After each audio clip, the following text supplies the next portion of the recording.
ಎಲ್ಲರಿಗೂ ನಮಸ್ಕಾರಗಳು. ಮಾತವಿತ್ ಮಾಲಿನಿ ಕಾರ್ಯಕ್ರಮಕ್ಕೆ ತಮಗೆಲ್ಲರಿಗೂ ಸ್ವಾಗತ. ನಾನು ಪ್ರೊಫೆಸರ್ ಸುತ್ತೂರ್ ಎಸ್ ಮಾಲಿನಿ, ಅಧ್ಯಕ್ಷರು, ಜೆನೆಟಿಕ್ಸ್ ಮತ್ತು ಜಿನೋಮಿಕ್ಸ್ ಅಧ್ಯಯನ ವಿಭಾಗ, ಮೈಸೂರು ವಿಶ್ವವಿದ್ಯಾನಿಲಯ.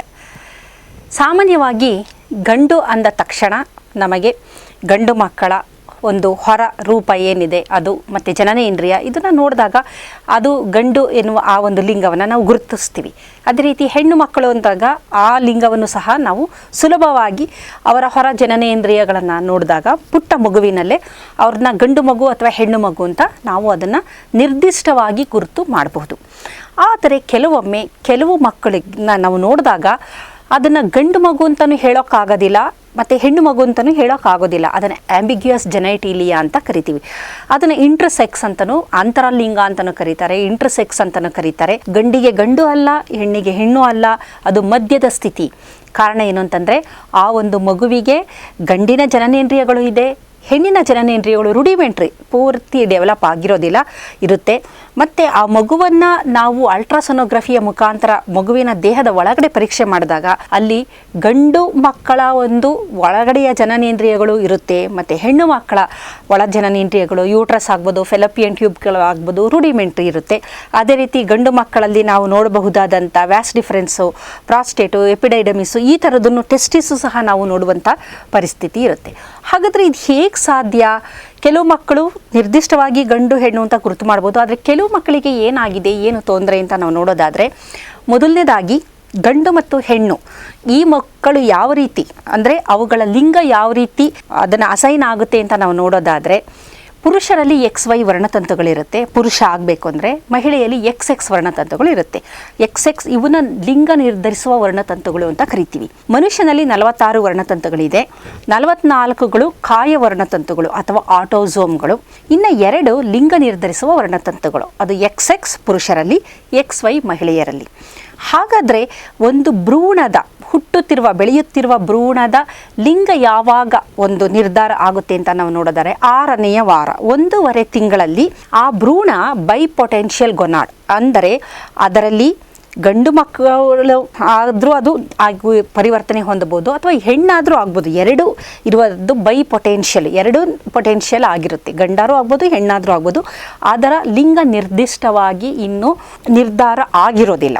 ಅಲ್ಲೇನಾಗುತ್ತೆ, ಪುರುಷನ ವೈ ವರ್ಣತಂತು ಏನಾದರೂ ಅಂಡಾಣುವಿನ ಜೊತೆ ಬೆರೆತಾಗ ಆ ವೈ ವರ್ಣತಂತುವಿನಲ್ಲಿರುವ SRY ಜೀನ್ ಇದೆಯಲ್ಲ, ಆ SRY ಜೀನಿನಿಂದ ಇನ್ಸ್ಟ್ರಕ್ಷನ್ ಬಂದು ಅದು SOX9 ಜೀನನ್ನು ಅದು ಆ್ಯಕ್ಟಿವೇಟ್ ಮಾಡುತ್ತೆ. SOX9 ಜೀನ್ ಆ್ಯಕ್ಟಿವೇಟ್ ಆದಂಥ ಸಂದರ್ಭದಲ್ಲಿ, ಆ ಪಾತ್ವೆ ಆ್ಯಕ್ಟಿವೇಟ್ ಆದಂತಹ ಸಂದರ್ಭದಲ್ಲಿ ಅದೇನಾಗುತ್ತೆ, ಟೆಸ್ಟಿಸ್ಗಳ ಬೆಳವಣಿಗೆಯನ್ನು ಆರಂಭ ಮಾಡುತ್ತೆ. ಅದು GnRH, ನಮ್ಮ ಮೆದುಳಿನಲ್ಲಿರುವ GnRH, ಅಲ್ಲಿ ಹೈಪೋಥಾಲಮಸ್ಸಿಂದ GnRH ಬಿಡುಗಡೆಯಾಗಿ ಅದು follicular stimulating hormone, luteinizing hormone ಪಿಟ್ಯೂಟರಿಯಿಂದ ಬಿಡುಗಡೆ ಮಾಡುತ್ತೆ.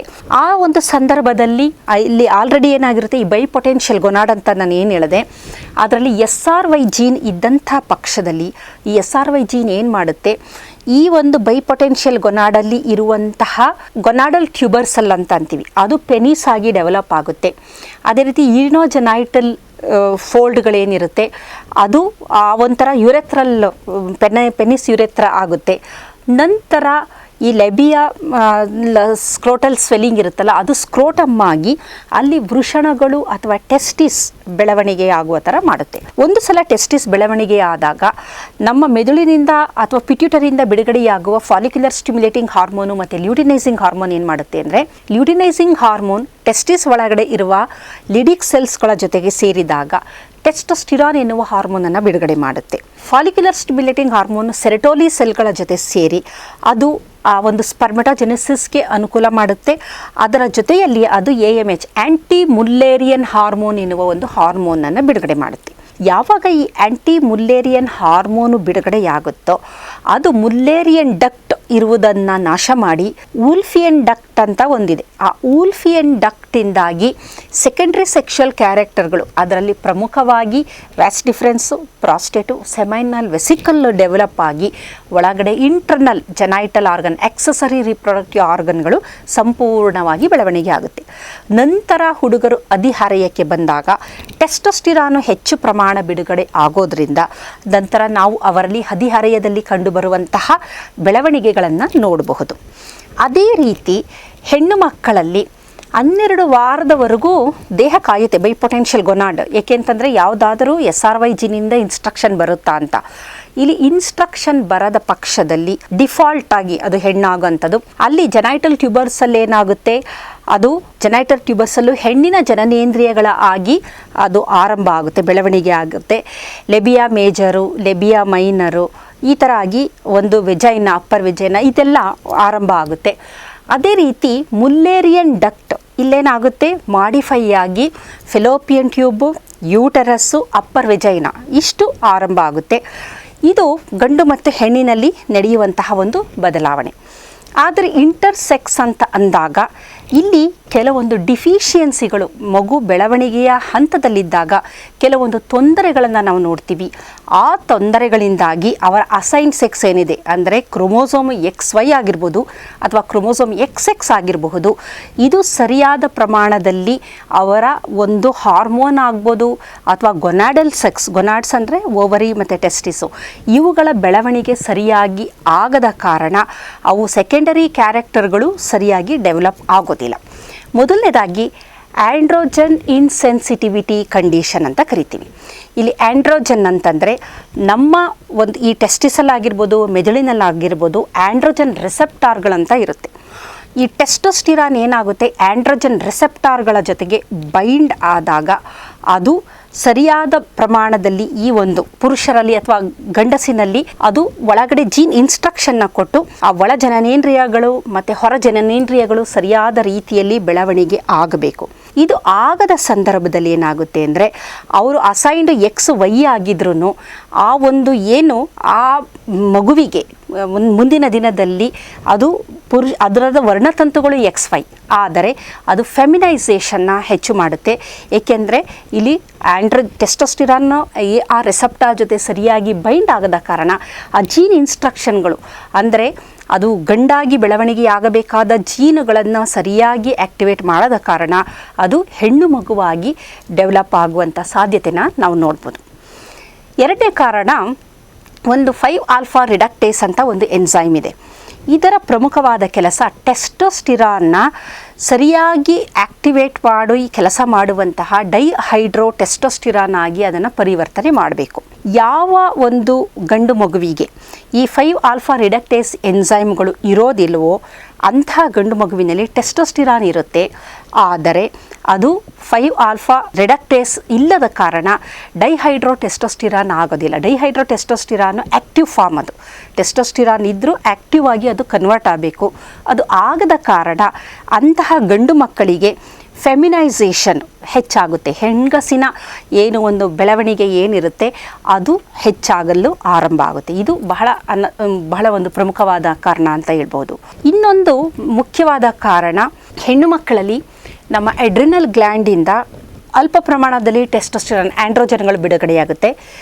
ಕೆಲವು ಹೆಣ್ಣು ಮಕ್ಕಳಲ್ಲಿ ಕಂಜನೈಟಲ್ ಅಡ್ರಿನಲ್ ಹೈಪರ್ಪ್ಲಾಸಿಯಾ, ಅಂದರೆ ಎಡ್ರಿನಲ್ ಗ್ಲ್ಯಾಂಡು ಸ್ವಲ್ಪ ದೊಡ್ಡದಾಗಿ ಬೆಳವಣಿಗೆ ಆಗುತ್ತೆ ಹುಟ್ಟಿನಿಂದಲೇ.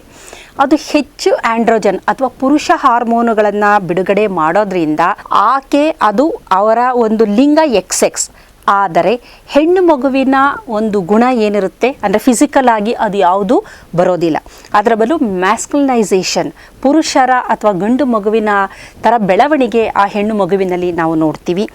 ಹಾಗಾಗಿ ಇದು ಸಹ ಕಂಜನೈಟಲ್ ಅಡ್ರಿನಲ್ ಹೈಪರ್ಪ್ಲಾಸಿಯಾ ಅನ್ನುವ ಒಂದು ತೊಂದರೆಯಿಂದ ಉಂಟಾಗುವಂತಹ ಒಂದು ಬದಲಾವಣೆ ಅಂತ ಅನ್ಬಹುದು. ಅದರಲ್ಲಿ ಗೊನಾಡಲ್ ಡಿಸ್ಜೆನೆಸಿಸ್ ಅಂತ ಇನ್ನೊಂದು ತೊಂದರೆ ಇಲ್ಲಿ ಇದೆ. ಈ ಗೊನಾಡಲ್ ಡಿಸ್ಜೆನೆಸಿಸ್ ಆಗಬೇಕು ಅಂದರೆ SRY ಜೀನಲ್ಲಿ ಮ್ಯೂಟೇಷನ್ ಆಗಬೇಕು, ಸಾಕ್ಸ್ ಜೀನಲ್ಲಿ ಮ್ಯೂಟೇಷನ್ ಆಗ್ಬೋದು, ಫಾಕ್ಸ್ ಸೆಲ್ ಜೀನಲ್ಲಿ ಮ್ಯೂಟೇಷನ್. ಈ ಥರ ಜೀನ್ಗಳಲ್ಲಿ ಮ್ಯೂಟೇಷನ್ ಆದಾಗ ಗೊನಾಡುಗಳು ಯಾವುದಿರುತ್ತೆ, ಓವರಿ ಆಗ್ಬೋದು, ಟೆಸ್ಟಿಸ್ ಆಗ್ಬೋದು, ಸರಿಯಾಗಿ ಬೆಳವಣಿಗೆ ಆಗದ ಕಾರಣ ಈಗ ಟೆಸ್ಟಿಸಲ್ಲಿ ಸರಿಯಾಗಿ ಬೆಳವಣಿಗೆ ಆಗ್ತಾ ಇಲ್ಲ. ಅವಾಗೇನಾಗುತ್ತೆ, ಟೆಸ್ಟಿಸಲ್ಲಿರುವ ಸೆರೋಟೋನಿನ್ ಆ್ಯಂಟಿ ಮುಲ್ಲೇರಿಯನ್ ಹಾರ್ಮೋನನ್ನು ಬಿಡುಗಡೆ ಮಾಡೋದಿಲ್ಲ. ಅಂಥ ಪಕ್ಷದಲ್ಲಿ ಏನಾಗುತ್ತೆ, ಆ ವ್ಯಕ್ತಿಯಲ್ಲಿ ಆ್ಯಂಟಿ ಮುಲ್ಲೇರಿಯನ್ ಹಾರ್ಮೋನು ಬಿಡುಗಡೆ ಆದಾಗ ಮಾತ್ರ ಅಂಥ ವ್ಯಕ್ತಿಗಳಲ್ಲಿ ಈ ಒಂದು ವೂಲ್ಫಿಯನ್ ಡಕ್ಟ್ ಮುಲೇರಿಯನ್ ಒಂದು ಏನು ಗ್ಲ್ಯಾಂಡ್ ಇದೆ ಅದು ಡಿಜನರೇಟ್ ಆಗಿ ವೂಲ್ಫಿಯನ್ ಡಕ್ಟಿಂದ ಒಳಗಡೆ ಒಂದು ಎಕ್ಸಸರಿ ರಿಪ್ರೊಡಕ್ಟಿವ್ ಆರ್ಗನ್ಗಳು ಬೆಳವಣಿಗೆ ಆಗಬೇಕು.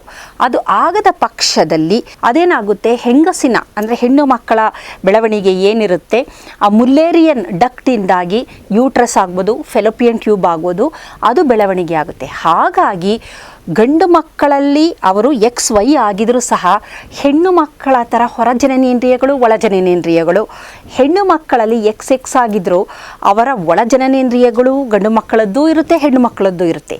ಹೊರ ಜನನೇಂದ್ರಿಯಗಳು ಗಂಡು ಮಕ್ಕಳದ್ದು ಇರುತ್ತೆ, ಹೆಣ್ಣು ಮಕ್ಕಳದ್ದು ಇರುತ್ತೆ. ಹಾಗಾಗಿ ಇದನ್ನು ನಾವು ಆಂಬಿಗ್ಯೂಯಸ್ ಜೆನೈಟಿಲಿಯಾ ಅಂತ ಕರಿತೀವಿ.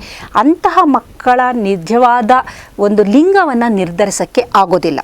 ಕಾರಣ ನಾವು ವರ್ಣತಂತುಗಳ ಪರೀಕ್ಷೆ ಮಾಡಿದಾಗ ಅದು ಲಿಂಗದ ಒಂದು ನಿರ್ಧರಿಸುವ ವರ್ಣತಂತುಗಳೇ ಬೇರೆ ಆಗಿರುತ್ತೆ. ಅವರು ದೈಹಿಕವಾಗಿ ಅವ್ರನ್ನ ನೋಡಿದಾಗ ಅವರು ಬೇರೆ ಥರನೇ ಇರ್ತಾರೆ. ಅದನ್ನು ನಾವು ಅಂತರ್ಲಿಂಗ ಅಥವಾ ಇಂಟರ್ಸೆಕ್ಸ್ ಅಂತ ಕರಿತೀವಿ. ಇದರಲ್ಲಿ ಬಹಳ ಪ್ರಮುಖವಾಗಿ ಹಲವಾರು ಜೀನುಗಳ ಮ್ಯೂಟೇಷನ್ಗಳು, ಪಾತ್ವೇಗಳಲ್ಲಿ ಮ್ಯೂಟೇಷನ್ಗಳು ಆಗೋದ್ರಿಂದ ಈ ಥರದ ಬದಲಾವಣೆಗಳನ್ನು ಅಥವಾ ಈ ಥರದ ತೊಂದರೆಗಳನ್ನು ನಾವು ನೋಡ್ಬೋದು. ಇದನ್ನು ನಾವು ಸರಿಪಡಿಸಲು ಸಾಧ್ಯ ಇಲ್ಲ. ಮತ್ತು ಇಂತಹ ಮಕ್ಕಳುಗಳಿಗೆ ನಿರ್ದಿಷ್ಟ ಅವರ ಒಂದು ಲಿಂಗ ನಿರ್ಧಾರ ಆಗಿರೋದಿಲ್ಲ ಮತ್ತು ಅವರಿಗೆ ಯಾವುದೇ ರೀತಿಯ ಫಲವತ್ತತೆಯೂ ಇರೋದಿಲ್ಲ. ಆದರೆ ಮುಂದಿನ ದಿನದಲ್ಲಿ ಅವರು ಶಸ್ತ್ರಚಿಕಿತ್ಸೆಯ ಮುಖಾಂತರ, ಈಗ ಅವರು XX ಆಗಿದ್ದಾರೆ ಅಂತಂದರೆ ಅವರಲ್ಲಿ ಟೆಸ್ಟಿಸ್ ಇದೆ ಅಂದಾಗ ಆ ಟೆಸ್ಟಿಸ್ನ ಅವರು ಅದನ್ನು ಶಸ್ತ್ರಚಿಕಿತ್ಸೆಯ ಮುಖಾಂತರ ತೆಗೆದು ಹಾಕಿದ್ದಾರೆ. ಆವಾಗ ಟೆಸ್ಟೋಸ್ಟಿರಾನ್ ಹಾರ್ಮೋನು ಕಡಿಮೆ ಆಗುತ್ತೆ, ಬಿಡುಗಡೆ ಆಗೋದಿಲ್ಲ. ಎಸ್ಟ್ರೋಜನ್ ಹಾರ್ಮೋನು ಬಿಡುಗಡೆ ಆಗೋದ್ರಿಂದ, ಅವರ ಓವರಿಗಳಿಂದ ಎಸ್ಟ್ರೋಜನ್ ಹಾರ್ಮೋನ್ ಬಿಡುಗಡೆ ಆಗೋದ್ರಿಂದ ಸ್ವಲ್ಪ ಹೆಣ್ಣಿನ ಒಂದು ಗುಣಲಕ್ಷಣಗಳನ್ನು ನಾವು ನೋಡ್ಬೋದು.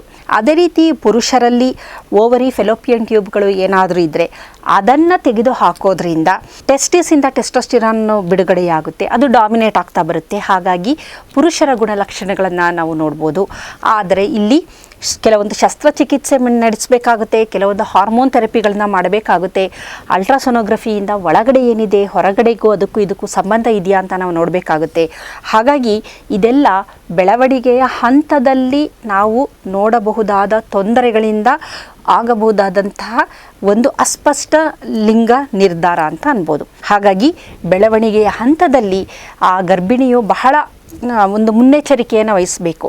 ಕಾರಣ ಏನಂತಂದರೆ ಕೆಲವೊಂದು ಕಂಜನಿಟಲ್ ಅಡ್ರಿನಲ್ ಹೈಪರ್ಪ್ಲಾಸಿಯಾ ಆಗಿರ್ಬೋದು, ಗೊನಾಡಲ್ ಡಿಸ್ಜೆನೆಸಿಸ್ ಆಗಿರ್ಬೋದು, 5-ಆಲ್ಫಾ ರಿಡಕ್ಟೇಸ್ ಎನ್ಸೈಮ್ದು ರೂಪಾಂತರಗಳಾಗಿರಬಹುದು. ಇವೆಲ್ಲ ಆಗಲು ಮತ್ತು AR ಜೀನಿನ ಇನ್ಸೆನ್ಸಿಟಿವಿಟಿ ಆಗಿರಬಹುದು. ಇವುಗಳು ಕೆಲವೊಂದು ಮ್ಯೂಟಾಜನ್ಗಳಿಂದ ಆಗಿರಬಹುದಾದ ಸಾಧ್ಯತೆಗಳು. ಮ್ಯೂಟಾಜನ್ ಅಂತಂದರೆ ರೂಪಾಂತರವನ್ನು ಉಂಟು ಮಾಡುವ ರಾಸಾಯನಿಕಗಳು. ಕೆಲವೊಮ್ಮೆ ಕೆಲವೊಂದು ಇನ್ಫೆಕ್ಷನ್ಗಳಿಂದಲೂ ರೂಪಾಂತರ ಆಗ್ಬೋದು. ಬಹಳಷ್ಟು ಸಂದರ್ಭದಲ್ಲಿ ರಾಸಾಯನಿಕ ಕಾರಣಗಳೇ ಹೆಚ್ಚು. ಹಾಗಾಗಿ ಬೈ ಪೊಟೆನ್ಷಿಯಲ್ ಗೊನಾಡ್ ಅಂದಾಗ ಅದು 1.5 ತಿಂಗಳಿನ ನಂತರ ಇವೆಲ್ಲ ನಡೆಯುವಂತಹದ್ದು. ಅಂದರೆ ಅದರ ಲಿಂಗ ನಿರ್ಧಾರ ಆಗುವುದು ವೆರಿ ಕ್ರೂಷಿಯಲ್ ಅನ್ಬೋದು. ಹಾಗಾಗಿ ಗರ್ಭಾವಸ್ಥೆಯ ಮೊದಲ 3 ತಿಂಗಳು ಅತ್ಯಂತ ಸೂಕ್ಷ್ಮತರವಾದ ಒಂದು ಸ್ಥಿತಿ ಅಂತ ನಾವು ಹೇಳ್ಬೋದು.